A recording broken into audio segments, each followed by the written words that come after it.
मित्रों नमस्कार, स्वागत है आपका ADRGS अकेडमी पर। मैं हूं अभिषेक चौहान। जी के टेस्ट श्रृंखला का 5वां टेस्ट है आज, और यह टेस्ट हमारे डेली 20 प्रोग्राम का हिस्सा है। यह ऐसे एग्जाम को समर्पित है जहां पर सिलेबस GK है, ना कि GS। तो आइए इसमें फुल कंसंट्रेशन के साथ अटेम्प्ट करते हैं, और आप अपने आप को इसमें टेस्ट कर सकते हैं कि आपकी तैयारी का स्तर क्या है और आपको किस दिशा में आगे बढ़ना है। आइए शुरू करते हैं। क्वेश्चन नंबर 1, मरकत द्वीप, एमराल्ड आइलैंड, ठीक है, एक ही बात है। मरकत द्वीप या एमराल्ड आइलैंड किसे कहा जाता है? ऑप्शन ए दमन द्वीप, बी लक्षद्वीप, सी है आपका अंडमान निकोबार द्वीप, और डी है आपका उपरोक्त में से कोई नहीं। बताइए। तो इसका राइट आंसर है अंडमान निकोबार द्वीप। ठीक, अंडमान निकोबार द्वीप का दूसरा नाम मरकत द्वीप है, या इसे एमराल्ड आइलैंड भी कहा जाता है। क्लियर? आगे चलते हैं। अधोलिखित में किसमें 11 खिलाड़ी होते हैं? ठीक है, नीचे आपकी कुछ स्पोर्ट्स दिए हुए, उन्हें बताना है कि 11 खिलाड़ी किसमें होते हैं। 11 खिलाड़ी। Option A hockey, B football, C cricket, और डी है आपका उपरोक्त सभी में। तो इसका सही आंसर है ऑप्शन डी, हॉकी, क्रिकेट और फुटबॉल, इन तीनों में कितने? 11 खिलाड़ी होते हैं। क्लियर? आगे चलते हैं। संथाल विद्रोह का नेतृत्व, संथाल विद्रोह को नेतृत्व किसने प्रदान किया? संथाल विद्रोह जनजातीय विद्रोह है, फेमस विद्रोह है, और ऑप्शन है इसका बिरसा मुंडा, बी है अल्लूरी सीताराम राजू, सी है सिद्धू और कान्हू, डी है आपका चक्र बिसोई। बताइए। तो इसका सही आंसर क्या है? सिद्धू और कान्हू। ठीक, अन्य को देख लेते हैं। बिरसा मुंडा ने मुंडा विद्रोह को जन्म दिया, अल्लूरी सीताराम राजू ने रंपा विद्रोह को नेतृत्व प्रदान किया, आंध्र क्षेत्र में होता, आंध्र प्रदेश के क्षेत्र में, और चक्र बिसोई ने खोंड विद्रोह को नेतृत्व प्रदान किया। ठीक है, क्लियर? आगे चलते हैं। शिवाजी ने किस किले का पुनः नामकरण सिंहगढ़ के रूप में किया? पुरंदर, चाकन, रायगढ़ और कोंडाना। बताइए। तो इसका सही आंसर है कोंडाना। ठीक, कोंडाना के किले का पुनः नामकरण सिंहगढ़ के रूप में किया। और ऐसा क्यों किया? पुरंदर की संधि के बाद शिवाजी के बहुत से किले मुगलों के हाथ में चले गए थे। पुरंदर की संधि किसके किसके बीच होती है? शिवाजी और जय सिंह के बीच। ठीक है, मुगल सेनापति के रूप में जय सिंह और मराठों की तरफ से शिवाजी। इनमें से इस संधि को के टूटने पर, ठीक है, शिवाजी ने अपमान बोध से ग्रसित होकर इस संधि को तोड़ दिया, और तोड़ने के बाद जो किले मुगलों के हाथ में चले गए थे उनको फिर से जीतना शुरू किया। इसी क्रम में कोंडाना को जीता, और कोंडाना को जीतने के बाद उसका नाम सिंहगढ़ रख दिया। ठीक है, आगे चलते हैं। ठीक है, तो सिंहगढ़ का ही नाम क्या था? कोंडाना पहले। आगे चलते हैं। अगला क्वेश्चन है, क्षेत्रफल की दृष्टि से 3 सबसे छोटे राज्यों का आरोही क्रम। आरोही का क्या है? इसका इंग्लिश भी आप देख लिया करिए, क्योंकि आरोही और अवरोही में बहुत कंफ्यूजन लोगों को हो जाता है। आरोही का मतलब है असेंडिंग ऑर्डर, बढ़ते हुए क्रम में। ठीक है, बढ़ते हुए क्रम में, अर्थात सबसे छोटा आपको लिखना है, फिर उससे बड़ा, फिर उससे बड़ा। तो ऑप्शन ए है त्रिपुरा, सिक्किम, गोवा। क्षेत्रफल की दृष्टि से बताना है। ठीक है, बी सिक्किम, त्रिपुरा, गोवा, और सी है आपका गोवा, त्रिपुरा, सिक्किम, डी है आपका गोवा, सिक्किम और त्रिपुरा। बताइए। तो इसका राइट आंसर है ऑप्शन डी, गोवा। ठीक है, गोवा सबसे छोटा, उससे बड़ा सिक्किम, सिक्किम से बड़ा त्रिपुरा। यही क्रम है। ठीक है, तो आप इसे याद रखिए। शॉर्ट में आप इसे GST करके याद भी कर सकते हैं। ठीक है, GST। ओके, आगे चलते हैं। भारत में किस राज्य की समुद्री तटीय सीमा सबसे ज़्यादा लंबी है या सर्वाधिक है? भारत में किस राज्य की समुद्र तटीय सीमा सर्वाधिक है? समुद्र तटीय सीमा बतानी और राज्य। तो option A Maharashtra, B Orissa, C Tamil Nadu, और डी है आपका गुजरात। बताइए। सही आंसर है गुजरात। ठीक है, गुजरात की समुद्र तटीय सीमा सर्वाधिक है। आगे चलते हैं। अगला क्वेश्चन है, अधोलिखित हड़प्पा स्थलों में अग्निकुंड के साक्ष्य कहाँ मिले? बताइए। ए लोथल, बी कालीबंगा, सी है आपका लोथल और कालीबंगा दोनों, डी है आपका उपरोक्त में से कोई नहीं। इसमें सही आंसर क्या है? हड़प्पा स्थलों में अग्निकुंड। अग्निकुंड का एक नाम और बता देता हूँ, हवन कुंड। ठीक, ये भी आपको मिल सकता है। तो अग्निकुंड या हवन कुंड कहाँ कहाँ मिले हैं? तो ऑप्शन आपने देख लिए, और इसका सही आंसर है लोथल और कालीबंगा दोनों जगह पर। ठीक है, इसके अलावा बनवाली में भी मिले हैं। क्लियर? तो लोथल, कालीबंगा और बनवाली में भी, बनवाली ऑप्शन में नहीं है तो आपके लिए विचार करने की आवश्यकता नहीं। अगला क्वेश्चन, उत्तर प्रदेश में शिशु लिंगानुपात जनगणना 2011 के अनुसार कितना है? शिशु लिंगानुपात, चाइल्ड सेक्स रेशियो की बात हो रही, ठीक है, वो आपको बताना है कि कितनी बच्चियां हैं 1000 बच्चों में। बताइए। ऑप्शन ए है 904, बी है 903, सी 901 और डी है आपका 902 902। तो इसका सही आंसर है ऑप्शन डी 902। 902 लड़कियां हैं, ठीक है, 1000 लड़कों में। और इसमें जब शिशु की बात होती है तो कितनी एज काउंट होती है? 0 से 6 ईयर। कभी कभी 0 से 6 ईयर भी आपसे पूछ लेगा कि इस कैटेगरी में लिंगानुपात कितना है। शिशु लिंगानुपात शब्द की बजाय 0 से 6 ईयर कैटेगरी वर्ड भी यूज कर सकता है। क्लियर? तो 902 आपको याद रखना है। आगे चलते हैं। कापार्ट का फुल फॉर्म है, फुल फॉर्म बहुत पूछे जाते हैं और कापार्ट काफ़ी इंपॉर्टेंट है क्योंकि थोड़ा सा बड़ा है और कंफ्यूजिंग भी है। तो कापार्ट का फुल फॉर्म बताने आपको। Option A council for advancement of peoples action and rural technology, B है आपका council for abetment of people's activity and rural technology, C है आपका council for agricultural produce and rural technology और D है आपका council for advancement of production activity and rural technology. बताइए। तो इसका सही आंसर है ऑप्शन ए। ऑप्शन ए क्या है? Council for advancement of peoples action and rural technology. Clear? आगे चलते हैं। किसका है? कापार्ट का। आर्यों की सर्वाधिक प्राचीन संस्था कौन सी थी? बताइए। सभा, समिति, गण और विदत। आर्यों की सर्वाधिक प्राचीन संस्था। वैदिक काल में आर्य संस्कृति की ही मुख्य रूप से चर्चा है, ठीक। तो सभा, समिति, गण और विदत ये सारी संस्थाएं उन्हीं से संबंधित है। लेकिन पूछ क्या रहा है? सर्वाधिक प्राचीन। सर्वाधिक प्राचीन कौन सी? विदत। विदत है सर्वाधिक प्राचीन। और साथ ही साथ ऋग्वेद में सबसे ज़्यादा बार इन संस्थाओं में, ओवरऑल नहीं, इन संस्थाओं में अगर सबसे ज़्यादा बार किसी की चर्चा है या सबसे ज़्यादा मंत्रों में उसका उपयोग किया गया है, सूक्तों में उसका उस शब्द का प्रयोग हुआ है, तो वो है आपका विदत। तो दो हैं इसकी विशेषता विदत की। एक तो सर्वाधिक प्राचीन है, साथ ही ऋग्वेद में सबसे ज़्यादा बार ये उल्लेख इस संस्था का होता है। क्लियर? आगे चलते हैं। कवक, फंगस या फफूंद द्वारा होने वाली बीमारी है। सारे एक ही नाम है। कवक, फंजाई, ठीक है, फंजाई बोलते हैं इसको इंग्लिश में, फंगस बोल देते हैं इसका हिंदीकरण करके, और फफूंद भी एक शब्द इसके लिए इस्तेमाल होता है। इससे होने वाली बीमारी आपको बतानी है निम्न चार में से। निमोनिया, सिफिलिस, गोनोरिया और एथिलीट फुट। बताइए। तो इसमें जो है option D is the right answer. Athlete food आपका फंजाई, फंगस, फफूंद से होने वाली बीमारी है।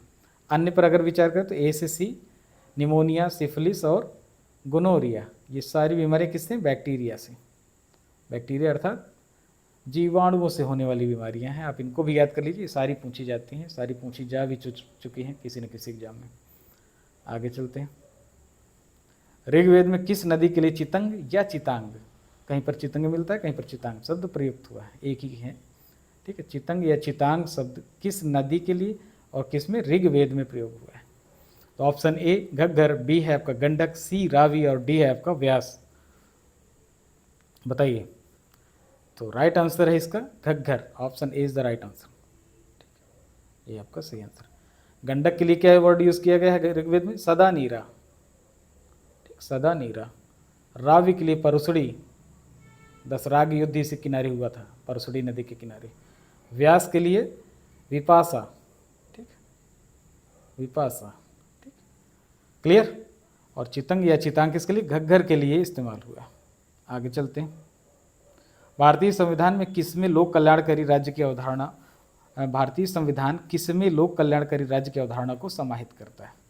ठीक, बताइए। लोक कल्याणकारी राज्य की अवधारणा, ऑप्शन ए मूल अधिकार, ठीक, नहीं, बी मूल कर्तव्य, नहीं, और सी आपका राइट आंसर है। नीति निदेशक तत्वों में लोक कल्याणकारी राज्य की अवधारणा स्पष्ट रूप से समाहित की गई है, ठीक। वैसे अगर बड़ी अवधारणा के रूप में देखें तो जो भी आपके डेमोक्रेटिक कंट्रीज़ होती हैं वहाँ पर लोक कल्याणकारी राज्य की अवधारणा होती ही होती है, हर जगह होती है, और जितने भी प्रावधान होते हैं सब में कहीं ना कहीं लोक कल्याण ही प्रमुखता से होता है। लेकिन अगर पर्टिकुलर किसी एरिया में पूछ रहा है तो आपको बताना है नीति निदेशक तत्व। Okay, clear. आगे चलते हैं। भारतीय संविधान के अंतर्गत मौलिक कर्तव्य की वर्तमान में कुल कितनी संख्या है, ये आपको बतानी। मौलिक कर्तव्य अर्थात फंडामेंटल ड्यूटीज, एफडी, भारतीय संविधान के अंतर्गत इनकी कुल संख्या, मौलिक कर्तव्य कुछ निर्धारित किए गए हैं और उनकी संख्या आपको बतानी है। ऑप्शन ए 8, बी 10, सी 11 और डी है आपका 12। तो राइट आंसर इज 11। वर्तमान में कितनी है? 11। ठीक है। मौलिक कर्तव्य आपके संविधान में मूल रूप से नहीं थे, ठीक, ये बाद में जोड़े गए हैं। कब? 1976 में इंदिरा गांधी गवर्नमेंट के दौरान 42वें अर्थात 42 सेकेंड में संविधान संशोधन के तहत, 42वें संविधान संशोधन के तहत इनको जोड़ा गया। ठीक है। और इंदिरा गांधी सरकार का उस समय बहुत विरोध चल रहा था। ठीक, उनके तानाशाही रवैये के खिलाफ पूरे देश भर में आंदोलन चल रहे थे। आंदोलन से परेशान होकर उन्होंने कहा कि नहीं, अधिकार तो तुमको बहुत मिल गए हैं, अब तुम्हारे कर्तव्य भी मैं कुछ निश्चित करती हूँ। और उसी परिप्रेक्ष्य में मौलिक कर्तव्य की अवधारणा आई, रसिया से लिए गए थे और इसके लिए भारत में स्वर्ण सिंह समिति का गठन किया गया था। स्वर्ण सिंह समिति ने 8 मौलिक कर्तव्यों को, याद रखिए 8, ठीक है, 8 मूल कर्तव्यों की सिफारिश की थी। लेकिन जिस समय संविधान संशोधन पारित हुआ उस समय 10 मौलिक कर्तव्य थे ये, लेकिन अब कितने हैं? 11। 11वां कौन सा जोड़ा गया? राइट टू एजुकेशन एक्ट के तहत परिवर्तित इसमें एक प्रावधान और जोड़ा गया कि बच्चों की शिक्षा का कर्तव्य उसके माता पिता और अभिभावकों को दिया जाता है। ठीक है। तो यहाँ पर शिक्षा का कर्तव्य अभिभावकों के ऊपर भी जोड़ा गया और मौलिक अधिकार में तो इसे 21A में जोड़ा ही गया, राइट टू एजुकेशन को। ठीक है। तो अब हो गए हैं 11 और 11वां है आपका राइट टू एजुकेशन से जुड़ा हुआ, बच्चों की शिक्षा के कर्तव्य से जुड़ा हुआ। याद रहेगा। आगे चलते हैं। संस्कृति और शिक्षा संबंधी मौलिक अधिकारों का वर्णन है। ठीक, संस्कृति और शिक्षा संबंधी, कल्चर और एजुकेशन को रिप्रेजेंट करता हुआ फंडामेंटल राइट की बात यहाँ हो रही है। Fundamental right, FR, clear. Option A अनुच्छेद 23, 24, बी है आपका आर्टिकल 25 से 28, 25 से लेकर 28 तक, और सी है आपका आर्टिकल 29 और 30, डी है आपका ऑप्शन अनुच्छेद 32। बताइए, तो इसका राइट आंसर क्या है? ऑप्शन सी, अनुच्छेद 29 और 30। इसमें आपको संस्कृति और शिक्षा संबंधी मौलिक अधिकारों को के प्रावधान दिखाए गए हैं, संस्कृति और शिक्षा। अन्य ऑप्शन पर अगर विचार करें तो अनुच्छेद 23 और 24 में शोषण के विरुद्ध अधिकार दिए गए हैं, और अनुच्छेद 25 से 28 अर्थात 25, 26, 27 और 28 ये 4 अनुच्छेद समर्पित किसको हैं? धार्मिक स्वतंत्रता को। और ऑप्शन सी पर तो आपका इस पर चर्चा हो ही चुकी है। और ऑप्शन डी पर अगर देखें तो ये है आपका संवैधानिक उपचार के प्रावधान यहाँ दिए गए हैं। ठीक, क्लियर, याद रहेंगे सारे आपको। आगे बढ़ते हैं। अधोलिखित में सुमेलित नहीं है। ठीक है, एक तरफ बुक्स हैं आपकी और दूसरी तरफ उनके ऑथर हैं, और आपको बताना है कि कौन सा सुमेलित नहीं है। Option A wealth of nation, Adam Smith. ठीक, बी है दास कैपिटल, बी में दास कैपिटल किसकी रचना है? कार्ल मार्क्स की। बताइए। सी है आपके Indian currency and finance, Keynes, सही है या नहीं ये आपको बताना है। और डी है the money game, Thomas Malthus. सारी इकोनॉमिक्स को समर्पित बुक्स है। तो और दूसरी तरफ उनके आते हैं, आपको बताना है कौन सा सुमेलित नहीं है, अर्थात कौन सी रचना किसके द्वारा लिखित नहीं। तो इसका सही आंसर क्या है आपका? D, the money game. Money game Thomas Malthus की नहीं है, किसकी है? ये भी आपकी एडम स्मिथ की है, एडम स्मिथ की। ठीक है। अन्य पर विचार कर लेते हैं। एडम स्मिथ, ये सही है आपकी। एडम स्मिथ की वेल्थ ऑफ नेशंस भी है, द मनी गेम भी है। दास कैपिटल आपको पता ही होगा, कार्ल मार्क्स की है। और ये शायद आपको कम पता हो, इंडियन करेंसी एंड फाइनेंस, तो ये कीन्स महोदय की है। ठीक है, JM कीन्स की है। क्लियर, सारी रचनाएं आप याद कर लीजिए। आगे चलते हैं। उत्तर प्रदेश में यमुना के बहाव की दिशा में दाहिने से मिलने वाली नदियों का क्रम बताइए। दाहिने से बहाव की दिशा, सबसे पहले आप देखिए पूछ कैसे रहा है। ऐसे सवालों में सवाल को बहुत ध्यान से पढ़ना चाहिए। यमुना के बहाव की दिशा, बहाव की दिशा क्या है? उत्तर से दक्षिण, हिमालय से निकली और इधर प्रयाग में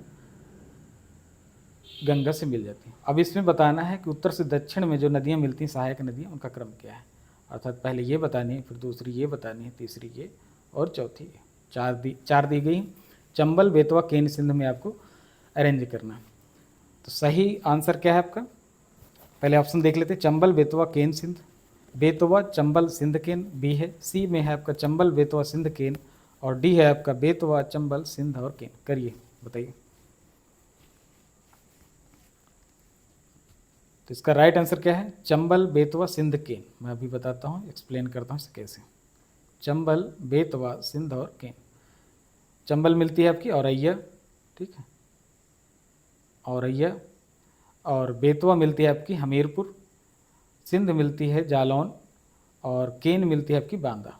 ठीक, तो ये क्रम है आपका, उत्तर से दक्षिण क्रम है। सबसे पहले उत्तर की, फिर उसके दक्षिण, फिर उसके दक्षिण, फिर उसके। क्लियर?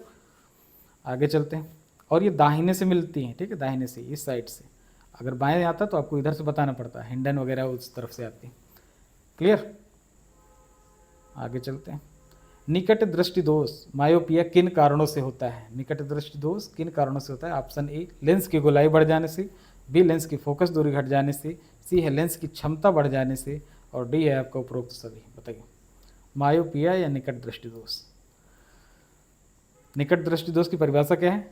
जो आपको दिखती है, जिस तरह से होनी चाहिए वैसी नहीं दिखती। निकट दृष्टि दोष अर्थात निकट का दिख रहा है लेकिन दूर का नहीं दिख रहा। तो ये दोष कैसे हुआ? एक्चुअली ये दोष ही है, ठीक है, क्योंकि ये आपको केवल निकट का दिखाई दे रहा है, दूर का नहीं दिखाई दे रहा। और दूर दृष्टि दोष की डेफिनेशन क्या है? कि दूर का दिख रहा है, नज़दीक का नहीं दिख रहा। क्लियर? हाँ, अब इसमें आपको आंसर बताना है। तो इसका राइट आंसर है आपको का D. D is the right answer. Lens की गोलाई, यहाँ लेंस की बात की जा रही, चश्मे की नहीं, आँख के लेंस की बात हो रही है, ठीक है। लेंस की गोलाई बढ़ जाती है, ठीक है, अर्थात उसकी जो परिधि है वो इनलार्ज हो जाती है। और तो ये भी सही है। फोकस दूरी, ठीक है, एफ आपका क्या है? घट जाता है, फोकस दूरी घट जाती है, तो जो आपकी इमेज बनती है रेटिना से आगे बन जाती है, ठीक। तो ये फोकस दूरी घट जाए रेटिना में, और परफेक्ट दिखने के लिए क्या होना चाहिए? कि जो इमेज है, प्रतिबिंब है, वो आपके रेटिना पर बनना चाहिए। तो इसमें क्या है? आगे बन जाता है। सी क्या है? लेंस की क्षमता बढ़ जाने से। तो लेंस की क्षमता बढ़ जाने से इससे भी आपका निकट दृष्टि दोष हो जाता है, ठीक है। यहाँ सारे लेंस किसके? आँख के लेंस की बात हो रही है, आई लेंस।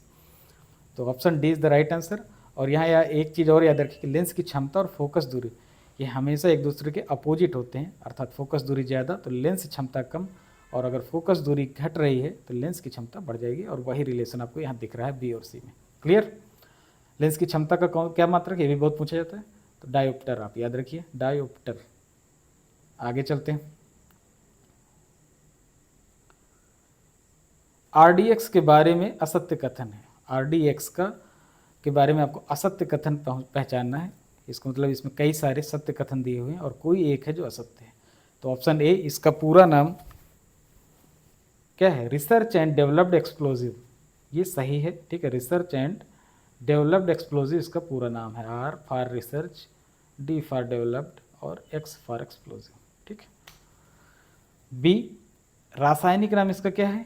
ठीक है, ये तो आपका व्यापारिक नाम हो गया, वाणिज्यिक नाम जिसके नाम से बेचा जाता है, खरीदा जाता है। रासायनिक नाम, केमिकल नेम क्या है इसका? केमिकल स्ट्रक्चर के आधार पर होता है। साइक्लो ट्राईमिथाइलिन ट्राई नाइट्रोमाइन, ठीक है, ये भी आपका सही से भी आप याद रख लीजिए, पूछा जाता है। इसे प्लास्टिक विस्फोटक कहा जाता है, ये सही है गलत बताइए? तो इसे प्लास्टिक विस्फोटक भी कहा जाता है, ये भी सही है, ठीक। और ऑप्शन डी बचा, तो यही राइट आंसर है। और इसके विषय में थोड़ा सा और विचार कर लेते हैं। पिक्रिक एसिड इसे कहा जाता है, तो ये आपका गलत हो गया। जो गलत है वही आपको बताना है। तो सत्य कथन क्या हो गया? पिक्रिक एसिड आरडीएक्स को नहीं कहा जाता। क्या पिक्रिक एसिड विस्फोटक है जैसा कि आरडीएक्स है? तो उसका आंसर है हाँ। पिक्रिक एसिड किसके लिए यूज़ होता है? टीएनटी के लिए, ट्राई नाइट्रोटॉल्यूइन, वो भी एक विस्फोटक पदार्थ है जिसके लिए पिक्रिक एसिड नाम का प्रयोग किया जाता है, ठीक। तो आपको एक ही क्वेश्चन में चार चार फैक्ट्स मिल रहे हैं इंपॉर्टेंट, निश्चित रूप से आपको इसका फ़ायदा होगा। ये देखने में आपको 20 क्वेश्चन लगते हैं, लेकिन ये कम से कम 50 के बराबर जाएंगे अगर आप ओरली एक्सप्लेन किए गए मेरी बातों को भी ध्यान से सुनते हैं तो, ठीक। आगे चलते हैं। अधोलिखित में सुमेलित नहीं है। अधोलिखित में सुमेलित नहीं है, आपको बताना है। एक तरफ सिटी दी हुई है और दूसरी तरफ शहर।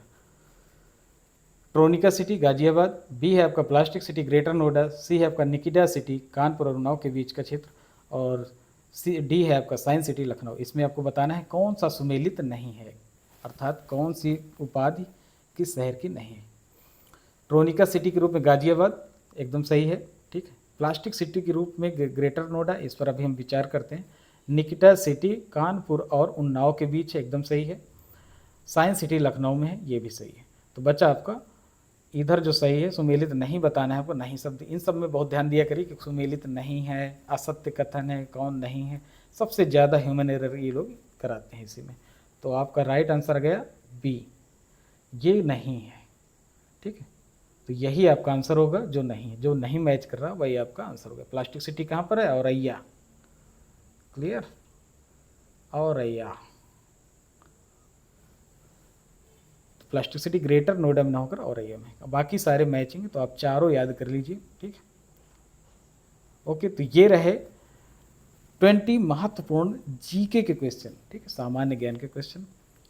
और आप कंटिन्यूएशन में अगर ऐसे ही मॉक टेस्ट चाहते हैं और ये वीडियोस आपको उपयोगी साबित हो रहे हैं आपके लिए, आपकी तैयारी के लिए या आपके सेल्फ टेस्टिंग के लिए, तो आप चैनल को सब्सक्राइब करिए, लाइक करिए और शेयर करिए। Thank you very much.